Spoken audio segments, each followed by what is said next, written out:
ಹೋಗೋಣ ಹನುಮಂತು.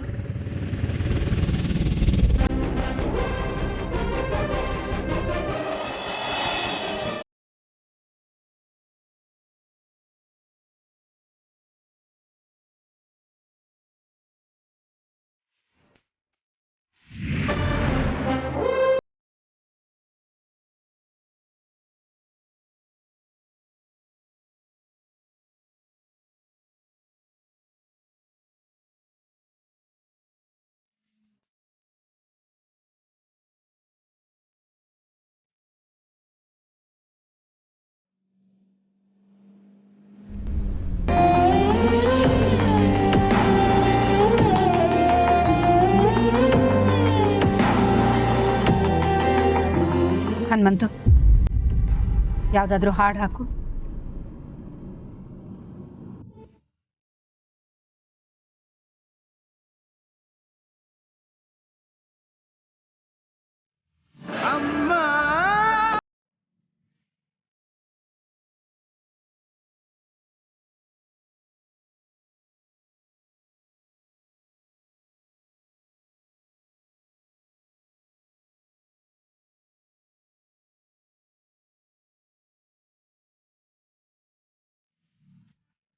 ಹಾಡು ನಿಲ್ಸು ಹನುಮಂತು.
ನೀನು ನನ್ನ ತಾಯಿನ ಕಾಪಾಡೋ ರಕ್ಷೆ. ನಮ್ಮಮ್ಮ ಇಡೋ ಪ್ರತಿ ಹೆಜ್ಜೆನೂ ಶ್ರೇಷ್ಠ. ನೀನು ಮುಟ್ಟೋ ಅವಕಾಶ ನನಗೆ ಸಿಗ್ತಲ್ಲ. ನೀನು ಕ್ಲೀನಾಗಿರಬೇಕು.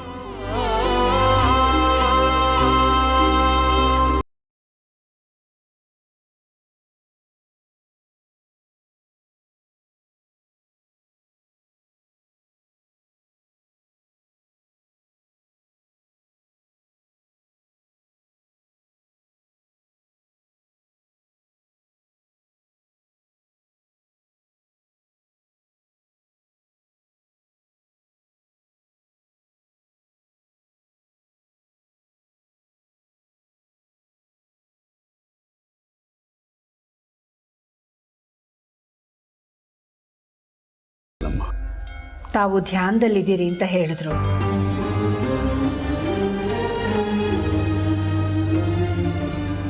ಗುರುಜಿ, ನಾನು ಬಂದ ಕಾರಣ ಸ್ವಯಂ ಶಿಕ್ಷೆ ಅನುಭವಿಸ್ತಾ ಇದೆಯಾ? ಹೀಗೆ ಬಿಟ್ರೆ ಆ ನೋವೇ ಮುಂದೆ ಸುಖ ಕೊಡುತ್ತೆ. ಸಮಯ ಸರಿ ಇಲ್ಲ ಅಂತ ಹೇಳಿದ್ದೆ, ಈಗ ಹಾಗೆ ನಡೀತಾ ಇದೆ. ಮುಂದೆ ಹೇಗೋ ಏನೋ. ಪರಿಹಾರ ಕಂಡುಕೊಳ್ಳಕ್ಕೆ ಬಂದಿದ್ದೀನಿ ಗುರುಗಳೇ. ಅತ್ಯಂತ ಪ್ರೀತಿಪಾತ್ರರಿಂದ ದೂರ ಉಳಿದು ನಿಮ್ಮ ಸಂಕಷ್ಟಗಳಿಗೆ ಪರಿಹಾರ ಕೇಳ್ತಿದ್ದೀನಿ. ಕಷ್ಟವಾಗುತ್ತೆ. ಶರಣಾಗಿ ಅವನ ಪಾದಗಳಿಗೆ, ಶರಣಾಗಿ ಅವನ ಪ್ರೀತಿಗೆ ನೀನು ಎಷ್ಟೇ ಓಡಲಿ, ಎಷ್ಟೇ ದೂರ ಸಿರಲಿ, ನಿನ್ನ ನೆರಳು ನಿನ್ನ ಹಿಂಬಾಲಿಸದೆ ಬಿಡುತ್ತೆ ನಮ್ಮ.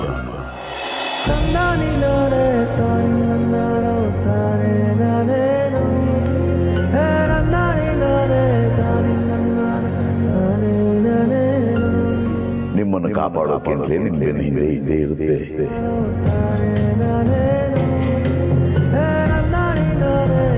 ನಿನ್ನ ಸಮಯ ಸರಿ ಇಲ್ಲದೆ ಇದ್ದಾಗ ನಿನ್ನ ಪ್ರಾರ್ಥನೆಗಳಿಗೆ ಪರಿಹಾರ ಸಿಗೋದಿಲ್ಲ ತಾಯಿ. ಬೇರೆಯವರ ಪ್ರಾರ್ಥನೆ ಮೂಲಕ ನೀನು ಆ ಸ್ವಾಮಿನ ಬೇಡ್ಕೋಬೇಕು. ಇವತ್ತು ವಿಶೇಷವಾದ ದಿನ, ವಿಶೇಷವಾದ ಪೂಜೆಗಳನ್ನು ನಾವು ಹಮ್ಮಿಕೊಂಡಿದ್ದೀವಿ. ನೀನು ಮುತ್ತೈದೆಯರ ಜೊತೆ ನಿಂತು ನಿಂಬೆಹಣ್ಣಿನ ದೀಪಗಳನ್ನು ಹಚ್ಚಿ ಭಗವಂತನಿಗೆ ಆರತಿ ಮಾಡಿ ಪ್ರಾರ್ಥಿಸಿದರೆ ತುಂಬ ಶ್ರೇಷ್ಠ. ಒಂದು ಪಕ್ಷ ನಿನಗೆ ಮುತ್ತೈದೆಯರು ಸಿಗಲಿಲ್ಲ ಅಂದರೆ ಕನ್ಯೆ ಆದರೂ ಆದೀತು. ಕೈಯಲ್ಲಿ ಹಿಡಿದ ಆರತಿ ಬೆಳಕಿನಲ್ಲಿ ನಿನ್ನ ಪ್ರಾರ್ಥನೆಯನ್ನು ನಿವೇದಿಸ್ಕೊ. ನೋಡೋಣ ಆ ಭಗವಂತ ಏನು ಉತ್ತರ ಕೊಡ್ತಾನೋ. ಆಗಲಿ ಗುರುಗಳೇ, ನೀವು ಹೇಳಿದ ಹಾಗೆ ಮಾಡ್ತೀನಿ. ಮರಿಬೇಡಿ, ಮುತ್ತೈದೆಯವರಾದರೆ ತುಂಬ ಶ್ರೇಷ್ಠ. ಒಳ್ಳೆಯದಾಗಲಿ.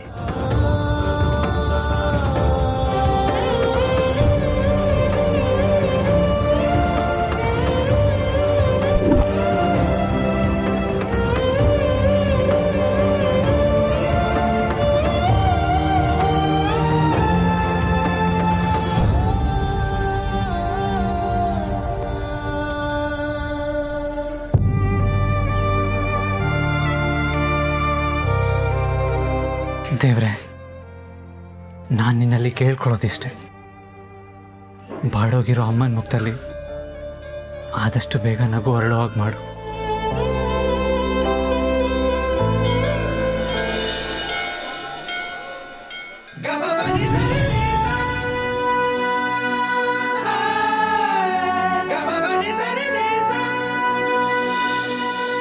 ಪೂಜೆಗೆ 9 ನಿಂಬೆ ಹಣ್ಣು ಕೊಡಿ. ಆಯ್ತು.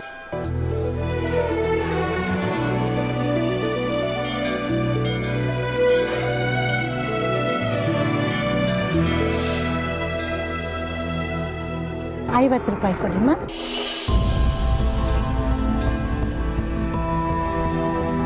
ಕ್ಷಮಿಸಿ, ಪರ್ಸ್ ತರೋದು ಮರೆತುಬಿಟ್ಟೆ. ಇದನ್ನು ಹೀಗೆ ಇಟ್ಟಿರಿ, ನಾನೀಗ ಬರ್ತೀನಿ. ಸರಿಮ್ಮ.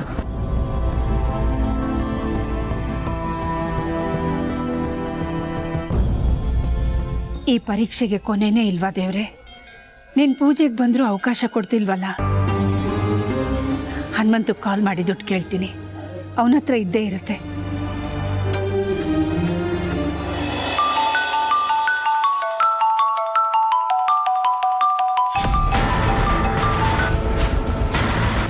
ಅಯ್ಯೋ, ಅಖಿಲಮ್ಮನವ್ರು ಫೋನ್ ಮಾಡ್ತಾ ಇದ್ದಾರೆ. ಯಾಕೆ ಮಾಡಿದ್ದಾರೆ ಅಂತ ಗೊತ್ತಾಗ್ತಿಲ್ವೇ? ಅಲ್ಲೇನಾದರೂ ಹೆಚ್ಚು ಕಡಿಮೆ ಆಗಿರ್ಬೋದಾ?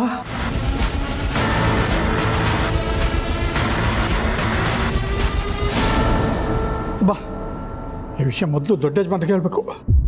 ಈ ಹನುಮಂತು ಯಾಕೆ ಫೋನ್ ತೆಗಿತಾ ಇಲ್ಲ?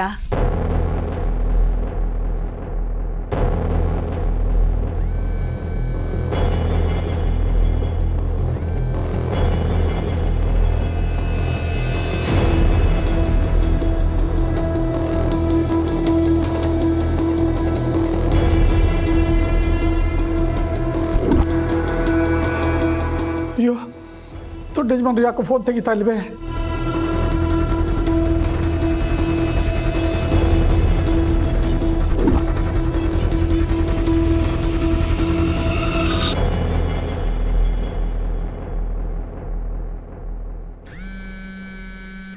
ತಗೊಳ್ಳಿ ಯಜಮಾನ್ರೆ, ಫೋನ್ ತಗೊಳ್ಳಿ.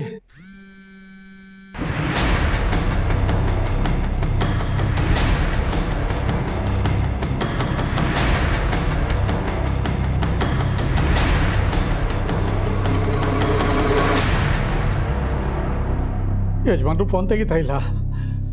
ಅಖಿಲಮ್ಮನವ್ರು ಫೋನ್ ಮಾಡ್ತಾ ಇದ್ದಾರೆ. ಏನಾಗ್ತಿದೆಯಪ್ಪ, ಒಂದು ಗೊತ್ತಾಗ್ತಿಲ್ವೇ? ಏನು ಮಾಡೋದು? ಮತ್ತೆ ಫೋನ್ ಮಾಡ್ತಿದ್ದಾರೆ ಅಮ್ಮ ಅವರು. ಏನಾದರೂ ಆಗಲಿ, ತೆಗೆದೇ ಇದ್ರೆ ಇನ್ನೊಂದು ಮನೆ ಬರುತ್ತೆ, ಮಾತಾಡ್ಬಿಡೋಣ. ಹಲೋ ಹನುಮಂತು, ಆಗಲೇ ಫೋನ್ ಮಾಡಿದ್ದೆ, ಎಲ್ಲಿದೆಯಾ? ಫೋನ್ ಯಾಕೆ ತೆಗಿತಿಲ್ಲ? ಅಮ್ಮವ್ರೆ, ಅದು ಇಲ್ಲಿ ಟೀ ಕುಡಿಯೋಣ ಅಂತ ಬಂದೆ. ಏನು ವಿಷಯ ಅಮ್ಮವ್ರೆ? ನಾನು ಪರ್ಸ್ ತರೋದು ಮರ್ತ್ಬಿಟ್ಟಿದ್ದೀನಿ. ಪೂಜೆಗೆ 9 ನಿಂಬೆ ಹಣ್ಣು ಬೇಕು, ತಂದು ಕೊಡ್ತೀಯಾ? ನಿನ್ನ ಹತ್ರ ದುಡ್ಡಿದೆ ತಾನೇ? ನಿಂಬೆಹಣ್ಣ? ಸರಿ ಸರಿ ಅಮ್ಮವ್ರೆ, ವ್ಯವಸ್ಥೆ ಮಾಡ್ತೀನಿ. ಸರಿ, ಬೇಗ ಬಂದ್ಬಿಡು.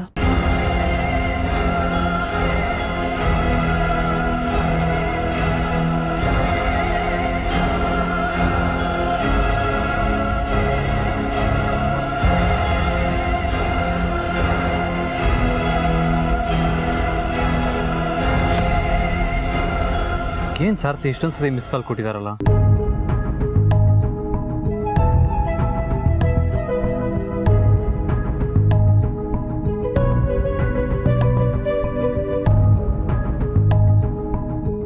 ಯಜಮಾನ್ರೆ, ಆಗ್ಲಿಂದ ಫೋನ್ ಮಾಡ್ತಾ ಇದ್ದೀನಿ, ಯಾಕೆ ತೆಗಿತಿಲ್ಲ ನೀವು? ಯಾಕೆ ಸಾರ್ಥಿ ಗಾಬರಿ ಆಗಿದ್ದೀರಾ? ಏನಾಯ್ತು? ಅಮ್ಮ ಅವ್ರು ಫೋನ್ ಮಾಡಿದ್ರು. ಅಮ್ಮನಾ? ಏನಂತೆ? ಅಯ್ಯಯ್ಯೋ, ಗಾಬರಿ ಆಗಬೇಡಿ. ಅದು ಪೂಜೆಗೆ ನಿಂಬೆಹಣ್ಣು ಬೇಕಂತೆ, 9 ನಿಂಬೆಹಣ್ಣು. ಅದನ್ನು ಹೇಗಾದರೂ ಮಾಡಿ ಅಮ್ಮವ್ರಿಗೆ ತಲುಪಿಸ್ಬೇಕಲ್ಲ. ಸಾರ್ಥಿ, ನಾನು ನಿಂಬೆಹಣ್ಣು ಹೇಗೆ ತೊಗೊಂಡೋಗ್ಲಿ? ಏನಾದರೂ ಮಾಡಿ ಯಜಮಾನ್ರೆ, ನನಗೂ ಏನು ತೋರಿಸ್ತಾ ಇಲ್ಲ. ಸರಿ ಬಿಡಿ, ನಾನು ನೋಡ್ಕೋತೀನಿ. ಸರಿ ದೊಡ್ಡ ಯಜಮಾನ್ರೆ.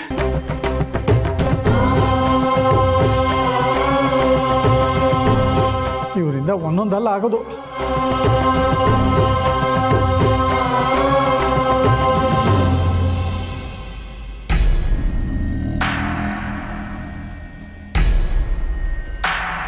ನಿಂಬೆ ಹಣ್ಣು ತರಕ್ಕೆ ಹೇಳಿ ಎಷ್ಟೊತ್ತಾಯ್ತು? ಈ ಹನುಮಂತು ಯಾಕೆ ಇನ್ನೂ ಬಂದಿಲ್ಲ?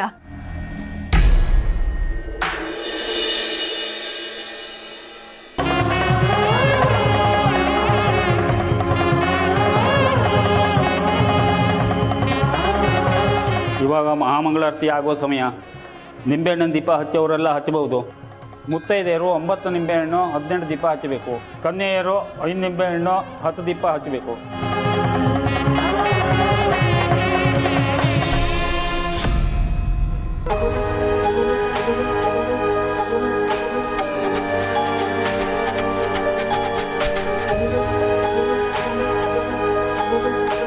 ಏನಪ್ಪ, ನಮ್ಮ ಡ್ರೈವರ್ನ ನೋಡಿದ್ರಾ? ಇಲ್ಲಿ ಒಳಗಡೆ ಹೋದ್ರು ಮೇಡಮ್. ಹೌದಾ?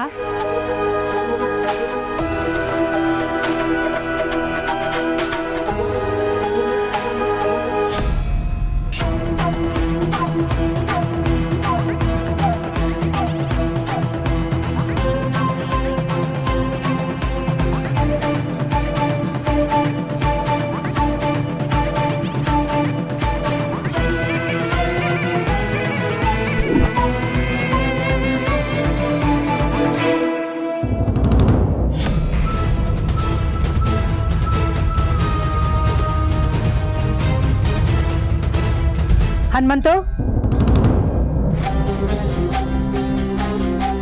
ಓ ಐ ಆಮ್ ಸಾರಿ.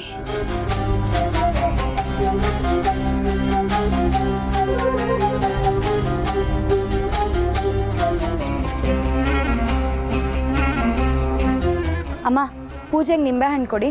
ಎಷ್ಟಮ್ಮ? ಮುತ್ತೈದೆಯರು 9 ನಿಂಬೆಹಣ್ಣು 18 ದೀಪ ಹಚ್ಚಬೇಕು. ಕನ್ಯೆಯರು 5 ನಿಂಬೆಹಣ್ಣು 10 ದೀಪ ಹಚ್ಚಬೇಕು. ಮುತ್ತೈದೆನ ಕನ್ಯೆಯಮ್ಮ? ಓ, ಮದುವೆ ಆಗಿಲ್ಲ ಅನ್ಸುತ್ತೆ. 5 ನಿಂಬೆಹಣ್ಣು ತಗೊಂಡು 10 ದೀಪ ಹಚ್ಚಮ್ಮ. 9 ನಿಂಬೆಹಣ್ಣು 18 ದೀಪ. ಸರಿ ಅಮ್ಮ.